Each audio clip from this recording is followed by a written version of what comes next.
পরে দেখা গেছে যে আমরা যে 10 বছর পড়তাছি, 10 বছর যদি ফ্রিজের উপরে ট্রেনিং নিতাম, শুয়ের উপরে, যন্ত্রের উপরে, অন্যান্য দেশগুলো যে আগায় গেছে, ফিনল্যান্ড, চায়না, কিন্তু আমাদের দেশের পড়ালেখাটা স্যার একটু দেখেন বিষয়টা। এখানে 10 বছর পরে একটা ছেলে আবার কারো পিছনে দৌড়াইতেছে, কিন্তু সে প্র্যাকটিক্যাল জানে না, সে কিছু আবিষ্কার করতে পারতেছে না এই বিষয়ে।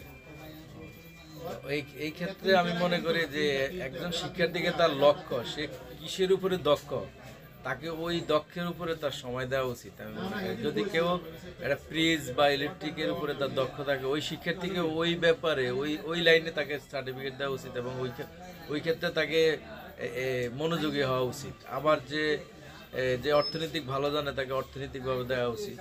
কেউ যদি নিজ উদ্যোক্তার উপরে খুব ভালো জ্ঞান, তাকে উদ্যোক্তা দেয়, এইভাবে তার অল্প সময়ের মধ্যে তার লাইফ গড়তে খুব সহজ হয় আর কি। তাকে ওই যে আমাদের প্রাতিষ্ঠানিক যে শিক্ষা 15-20 বছর পরে সে ডিগ্রি পাস করবে, কতটুকু সময় নষ্ট না করে তার অল্প সময়ের মাধ্যমে কোনো কিছুর উপরে তাকে ট্রেনিং করে সাকসেস করে তাকে সার্টিফিকেট দিলে সে দেখা গেছে ওটার উপরে দেশ উন্নয়নের জন্য সে কাজ করতে পারবে।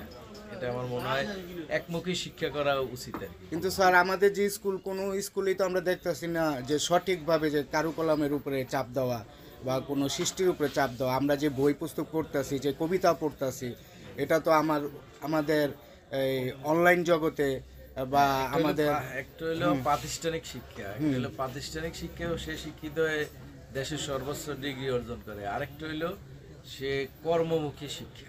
হ্যাঁ, সেই কর্মমুখী শিক্ষাটা হইলে সে একটা বিষয়ের উপরে ভালো শিক্ষা অর্জন করে, সে তার নিজেকে প্রতিষ্ঠিত করতে পারে আর কি। তো সেক্ষেত্রে আমাদের কর্মমুখী শিক্ষা বা কারিকুলাম শিক্ষার উপরে গুরুত্ব দেওয়া উচিত আমি মনে করি।